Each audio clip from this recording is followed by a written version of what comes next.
Today on the Tuesday Talkie, we're going to be going over our experiences up to the halfway point of the Underhells campaign within the Book of Desolation, as our gangs try and fight to get to Secundus.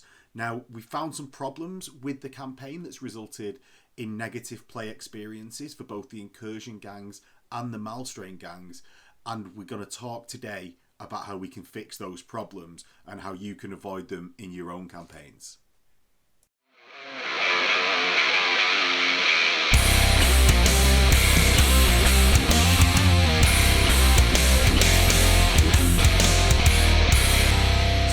First things to say, if you do enjoy this content, please do all the YouTube stuff like, comment, subscribe to the channel. It does let me know that you want more Necromunda content, so I'll prioritise it and make more Necromunda content for us all to watch, because we've been really enjoying, as a group, playing this Necromunda campaign on channel. Now, I've recently started YouTube memberships in addition to the Patreon. On both of them, you can see our Necromunda campaign on early release, as well as the Patreon and YouTube membership only content, which will be every other game. At the moment, we've got games 3 and 4, which are cycle 2, up on both pre-release for game 3, and game 4 is members only. And with that, let's get into the video of what can be done better within the Underhells campaign to make your group have a better time and feel more true to how the desperate circumstances of Necromunda should feel. With this video, what I want to do is go through and look at problems we've had with the campaign that I think are a lot of them actually unique to this campaign, so it's something that we didn't see coming, as well as giving my full reasoning, because I don't want to sound like I hate this campaign. I really like this campaign, but we found it needs a few tweaks to make it not a negative play experience for some of the players. Now, I'm going to give my full reasoning for each one, so there is a section that's going to be a bit lengthy as I talk through all the bits. But let's jump off into the first one and we'll work up to sort of the most complicated or maybe controversial one at the end. Now, where we're up to is after cycle 3.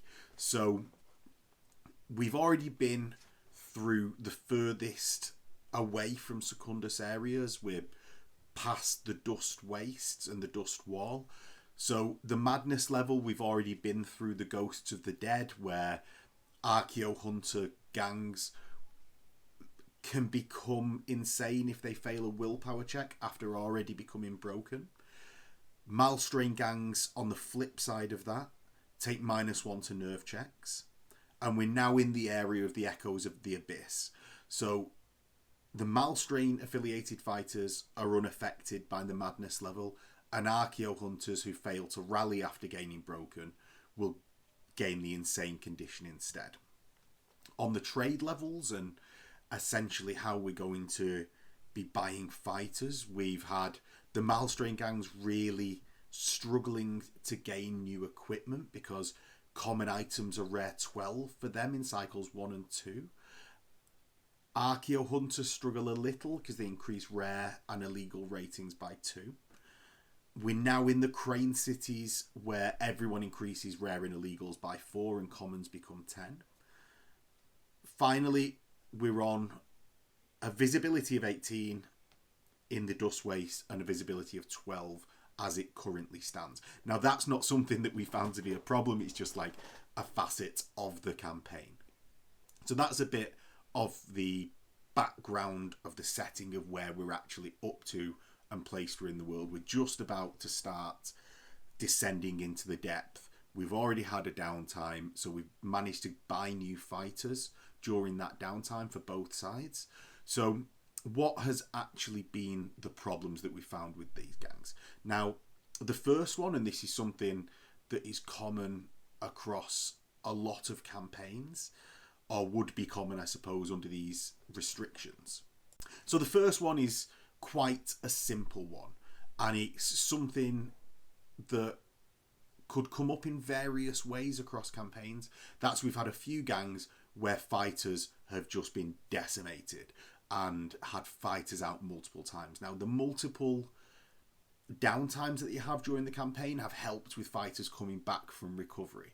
However, because your gangs can't recruit any new fighters outside of those downtimes, if someone gets a kick in, which we did have, two of our players particularly had a bunch of fighters go out after the game one from the start, and another player after game one after the downtime.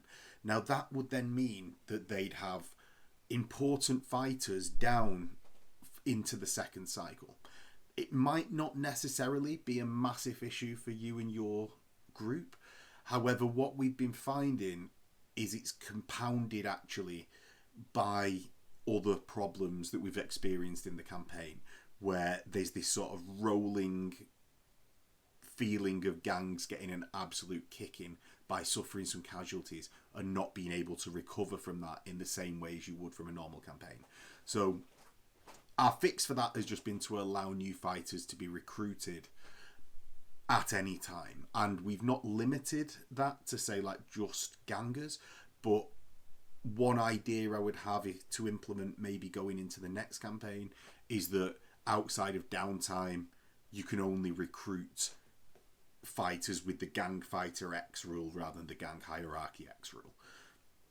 Whether or not that works out for all gangs, immediately jumping out to me is the Malstrain gang, which if you lose, actually the exact example has been, if you lose one of those stealers, it's over a quarter of your starting gang immediately wiped out, and that's made it pretty impossible for that gang to continue functioning unless they initially started with 3 stealers and you're playing on the lower gang number or gang number taking part of the scenarios. So yeah, just simply allowing fighters to be bought across the campaign massively solves that problem for us. Now, the second one has been a bit of a sort of an oddity for this campaign. We've used roaming, or what we're going to call them roaming horrors for this campaign. We've used them in multiple campaigns, both in the forms of zombies, in the Ghastly Prospects campaign that you can see previously on this channel, all out now. We've used zombies in that, as well as giant rats and other environmental critters, and allowed XP to be gained for killing those roaming horrors, and it's never really been a problem. However, in this campaign, especially with the addition of the Spyra gang, but not really the Spyra's fault, it's just sort of a highlight of the problem, is that with roaming horrors coming in all the time and how you actually activate them, they've not got sort of an AI to them. It's player controlled. So there's the temptation to just, I'm going to follow the logic of going into cover with the roaming horror or charging with the roaming horror, but if there's not a direct charge target for a stealer or for the shooting targets, it doesn't specify who they shoot. So I'm going to choose to shoot, obviously, my opponent's gang, even if it's stood right next to my fighter. Or, say, gene stealers, I'm not in charge distance now, and it doesn't say which direction I have to move. So I'll move away from my own fighters, even if they're slightly closer or closer in board space. And it doesn't quite feel realistic. So what I would recommend implementing there is that you have to fire at the closest target if your Malstrain scum is firing. It's just got to be the closest target to where it's moved to. And even just having to move to the closest cover. And if they're already in cover, they have to then move to try and get in the same amount of cover with a better shot, if they can attempt it, onto the closest fighter. And just follow those 2 simple rules. For the Steelers, I'd be tempted to just have them run directly at the closest target until it's either dead or no longer the closest target, rather than being able to sort of mill them about outside. And it's not something that became too horrendous in our games, certainly not the ones that I've been filming or playing, but it's just been something slightly gamey that has cropped up in 1 or 2 instances and then been like, oh, actually will go back and not do it like that. The main problem we've had with roaming horrors is the farming of XP off them. Even not in an intentional way, but the Underhells campaign ends up to be quite an XP heavy and skill heavy campaign when you actually get to Secundus, with some of the rewards that you get from within Hive Secundus. And what you can do is get stuck in this just killing the roaming horrors approach to the game, because you're going to get easier kills because your opponent doesn't really care about them, isn't really thinking about surviving with them. And that racks up XP quite fast, with the XP for a kill now being 2 XP. And it also means that Spirers, and this is only why it highlights Spirers, are also enhancing their kill counts from those roaming horrors. And it sort of catapults the XP level and the threat level of fighters and gangs very quickly to the upper ends. Now, if you don't mind this explosion of XP, it's obviously not a problem. Spirers, however, are getting essentially double the benefit from killing roaming horrors as everyone else, because the threat level is still actually quite low. We've not even really struggled to take out Malstrain Stealers that aren't sort of played with awareness to the fact that they might die. If they're just a roaming horror and it's a Stealer, you can largely throw in enough high strength weaponry or combat power into them to kill them quite efficiently. And that's something that Necromunda has quite a lot of, is these high damage output things. Bolters, even shotguns doing quite a lot of damage, taking out roaming horrors quite fast, plasmas, toxin weapons, all the things that we know and love that make us so fearful for our own gangers don't make us fearful for those roaming horrors, so they die quite fast. Now, what we've decided to implement in the campaign is that you don't gain any experience for killing anything except a leader of a scum or a Malstrain Gene Stealer. And even for those, you only gain 1 point of experience, and you only increase your kill counter for a Spyra if it's a Malstrain Stealer, because that's prey worthy of gaining reputation for your fighter, experience for your fighter. And what has meant is they sunk back into the background of being environmental hazards of the area, rather than being these things that you actually want to turn up and that you actually want to go and take on in combat so that your fighter can become better and skilled up. They're back into being, I don't actually want to take them on because all it is threat to me. I want to stay away from them. I want to deal with them. I'm going to say efficiently, not that we weren't doing it before, but get them over with so I can get back to concentrating on the scenario, onto my opponent's gang, and not just sort of stand around some points or hang around on the board to get more XP for your fighters. Again, it's not something that we've massively spiraled with. It's just been something that was noted after, even when not trying to farm them, just killing roaming horrors as environmental hazards.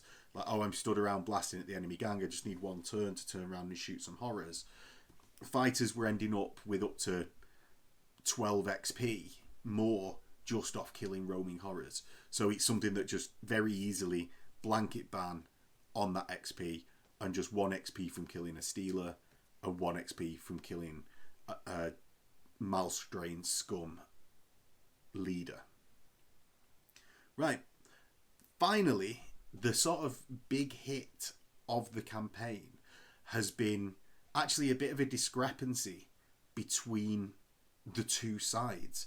Now, as I say, we're only halfway through, so we're still yet to get to Secundus. However, one of the problems with campaigns a lot of the time is actually getting people to that cycle 5 and 6. We start out with a big number, or even just a moderate number. Inevitably, some people have life commitments that come up, and life just happens, and sometimes people have to drop out. Now, what you don't want to happen is people to drop out of the campaign because they're not particularly enjoying getting to the end. And it's something that a lot of late game factions tend to struggle with. So Possessed popped to mind in Mordheim as the other campaign-based system that I've largely played. So how have we actually found this? And basically, we've come to the view that the Ferryman enclaves are really, really overpowered for what they are. Now, comparing what both sides get on both the Desolation and Madness, it's stacked against the Malstrain player, and that's what's up screen now, stacked against the Malstrain player at the start. On top of this, for the first two phases of the campaign, before you actually go into Hive Secundus, both sides get essentially vehicle allowance, of which the Incursion player, the Archaeo Hunter player, will get a Ferryman team as well. On the flip side, a Malstrain player gets sort of a standard 400 credits worth of vehicles or motorbikes to buy for their gang, which feels sort of cool, right? They get that. Now, they also get, the Malstrain player, to +1 or -1 to roaming horrors for that game, because they're sort of more in connection with the Hive mind, I suppose, or the Malstrain mind. Now, that is a very limited benefit, that +1 -1, because it only sort of knocks you over into another category when you've rolled, like, say, a 46 and you make it a 51 on the D66, and that becomes a Stealer instead of a Leader and Scum group. So it's a very small benefit because it's very situationally useful. Suppose if you're plussing 1, it's 1 in 6 times. If you're minusing 1, it's 1 in 6 times. It is, even if you +1 and it's a 1, you've got no benefit from it even. So 1 in 6 times you get things to go slightly more the way that you'd planned, and these roaming horrors still might randomly end up near you and attack your Malstrain gang. So it's not that much of a benefit. Now, on the flip side to this, Ferryman enclaves add essentially hired guns to your gang. So the skipper, the rig hand, and the Ferryman steersman, who is a driver who has a skill, as well as the custom rig that we see for them.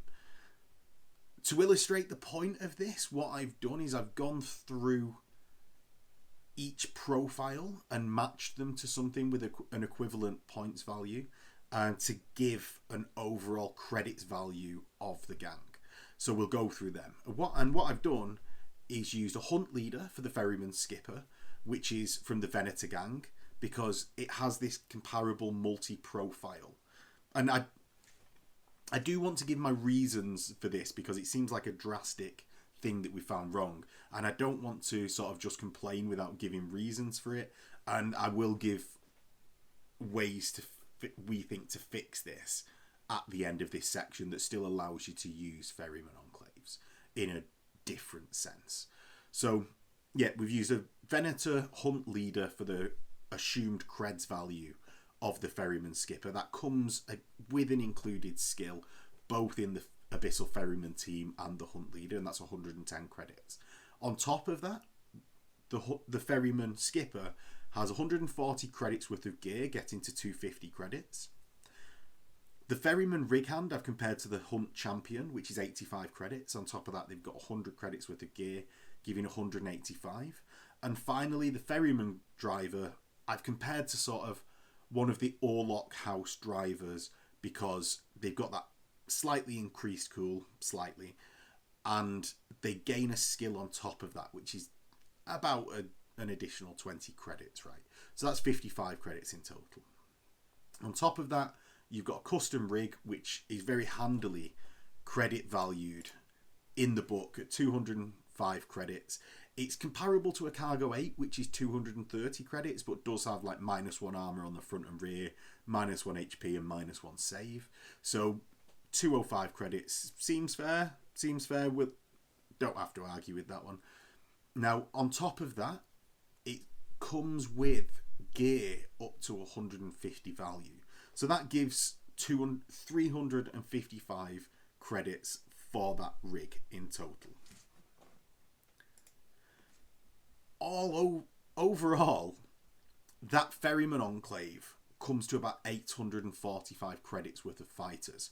Now, with that, they are hired guns, so they won't be taking any lasting injuries, like, say, a vehicle bought for the Malstrain player might, or, I say, a lasting injury, a lasting niggle, critical damage, whatever the lasting injury for a vehicle is called. And also, they're showing up as here to help in the same way as Scum, in the same way as Bounty Hunters, every game. So whereas the Malstrain player has to have their allocation of fighters taken up by that additional 400 credits, the Abyssal Ferrymen are just on top of the gang. Now, that has massively unbalanced some scenarios for us because they're not credits valued.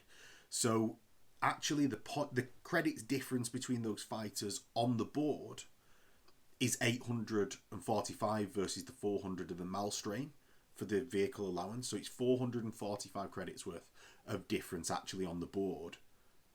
Because, and I know that's an imperfect measurement because some gangs are more elite than others. So some Malstrain players may only have, like, say, 5 gangers and be able to therefore take their vehicles with no penalty anyway.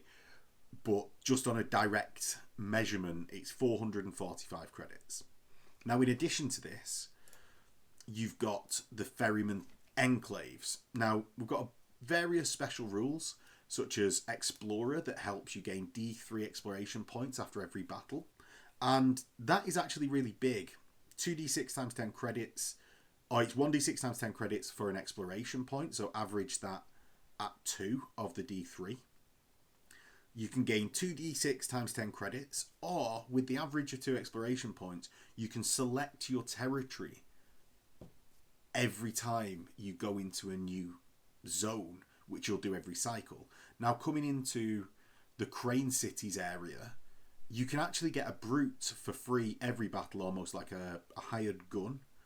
So taking 2d6 times 10 credits across 4 games added to the 845 actually gives the value of that Ferryman Enclave to be 1,125, or the cost of a brute as a hanger-on, whatever that, like, mental maths comes to, because it's very hard to give the value of a brute that doesn't gain experience but doesn't gain injuries for the game. So it's a 1,125 value gained to your gang across those 4 cycles or 4 games. You've got Tinker, which means that the Ferryman gains you 5 times D6 credits worth of your house war gear to your stash. Now, it's not immediately apparent where this is useful, but one is Escher Chems, where you can add things like Night Night, things like that, to your stash with that Abyssal Ferryman team. Like, in no way do I actually think this is anywhere near as good as, say, Explorer or Survivor, which we'll get to in a second. But it is a benefit, and that brings, with the average of those rolls, the Ferryman team to being worth 905 credits across those 4 cycles. Survivor, or let's do Hunter first. Hunter is essentially similar to a skill.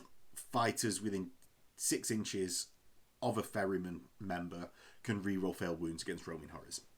It's like a skill, so with that, it's 905 credits for an extra skill on each member. The last one is Survivor, in which you gain, essentially it's called Second Chance, you gain a free go to dock action after once during each cycle. So the 2d6 for a roll times 10 for a go to dock action times 4 is 280, and again we get to 1,125 credits worth of value.